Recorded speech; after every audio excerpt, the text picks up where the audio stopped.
એક બિનસંપ્રદાયક દેશ છે જેમાં અનેક ધર્મ અને અસંખ્ય સમાજના લોકો વસે છે, જે દાયકાઓથી એકબીજા સાથે હળીમળીને ભાઈચારાથી રહે છે અને એટલે જ ભારત દેશની એકતા અને અખંડિતતા, ભાઈચારો, શાંતિ અને સૌહાર્દ, સર્વધર્મ સંભાવની ભાવના વિશ્વ માટે પ્રેરણા સ્ત્રોત માનવામાં આવે છે. પરંતુ દેશની શાંતિ અને સુલેહને, ભાઈચારાને, દેશની એકતા અને અખંડિતતાને તોડવા માટે ધાર્મિક લાગણી દુભાય તેવી ભાષાનો પ્રયોગ કરીને, ઉશ્કેરણીજનક ધાર્મિક ટીકા ટિપ્પણી કરીને દેશનો માહોલ બગાડવાના પ્રયાસો કરતા હોય છે. ત્યારે જો કોઈ પણ વ્યક્તિ આવો હીન પ્રયાસ કરે તો એવા અસામાજિક તત્વો સામે કાયદાકીય કાર્યવાહી કરવા માટે દેશના સંવિધાનમાં કાયદામાં જોગવાઈ કરવામાં આવી છે, જેથી કરીને કોઈપણ દેશવિરોધી દેશની એકતા અને અખંડિતતાને, દેશમાં વસતા કોઈપણ ધર્મ સંપ્રદાય વિરુદ્ધ બોલે, કોઈપણ ધર્મ કે સંપ્રદાયના લોકોની ધાર્મિક લાગણી દુભાય એવી ભાષાનો પ્રયોગ કરે અથવા ટીકા ટિપ્પણી કરે તો એવા તત્વો સામે તાત્કાલિક કડક કાર્યવાહી કરવામાં આવે. ત્યારે ભારતની એકતાને તોડવાનો અને અખંડિતતાને ખંડિત કરતો આવો જ એક પ્રયાસ તાજેતરમાં મહારાષ્ટ્રના સિન્નર ખાતે આયોજિત એક સંમેલનમાં સંત રામગીરી મહારાજ દ્વારા જાહેરમાં ઇસ્લામ ધર્મના મહાન પૈગંબર હઝરત મુહમ્મદ પૈગંબર સાહેબના ચારિત્ર્ય વિશે અભદ્ર ટીકા ટિપ્પણી કરી દેશના તમામ ઇસ્લામ ધર્મના લોકોની ન માત્ર લાગણી દુભાવી છે,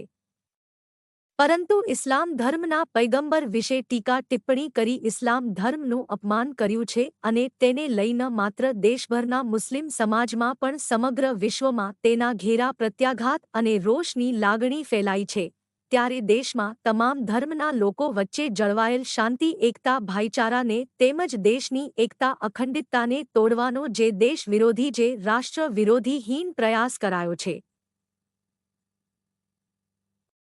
જેથી આવું કૃત્ય કરનાર, અભદ્ર, ધાર્મિક લાગણી દુભાય તેવી ટીકા ટિપ્પણી કરનાર સામે ત્વરિત અને સખત પગલાં ભરવામાં આવે, કાયદેસરની કાર્યવાહી કરવામાં આવે તેવી માંગ સાથે તમામ મુસ્લિમ સમુદાય વતી છોટાઉદેપુર સુન્ની મુસ્લિમ વકફ કમિટી દ્વારા અધિક કલેક્ટરને આવેદન પાઠવ્યું છે.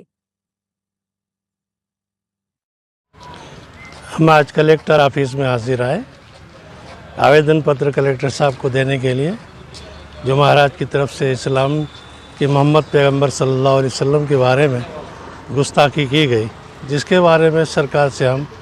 न्याय चाहते हैं कि भारत की सुलह शांति के लिए ऐसा कोई काम न हो कि जिससे एक दूसरे को किसी तरह की इज़ा या तकलीफ़ पहुँचे. अब हम कहाँ तक इस तरीके से जिएंगे? हम कुछ भारत को आगे बढ़ाने की कोशिश करते हैं. भारत की एक सुलह शांति और अमन को हम चाहते हैं. भारत को बहुत सुकून में देखना चाहते हैं कि भारत देश की हर कौम रह रही है, सभी अपने अंदर भाईचारा पैदा करें और भारत की सलामती के लिए दुआ करें. अस्सलाम वालेकुम. इस्लाम धर्मना पैगंबर एवा हजूर सल्लल्लाहु अलैहि वसल्लमना विरुद्धમાં મહારાષ્ટ્રના રામગીરી મહારાજે જે અભદ્ર ભાષાનો પ્રયોગ કર્યો છે તેની સામે આજરોજ સમગ્ર મુસ્લિમ સમાજ તરફથી અમે એક આવેદન આપ્યું છે અને એમની સામે કાયદેસરની કાર્યવાહી કરવા અમે એક આવેદન રજૂ કરેલો છે અને એમની સામે કાયદેસરની કાર્યવાહી થવી જોઈએ. કારણ કે આવા વ્યક્તિઓના અભદ્ર અને લોકોના શાંતિ અને સુલેહને બરબાદ કરવાનો ઈરાદો સ્પષ્ટ જણાઈ આવે છે, જેથી ભારત દેશની એકતા અને અખંડિતતાને નુકસાન પહોંચે એવું કાર્ય છે, જેથી એમની સામે કાયદેસરની કાર્યવાહી થવી જરૂરી છે.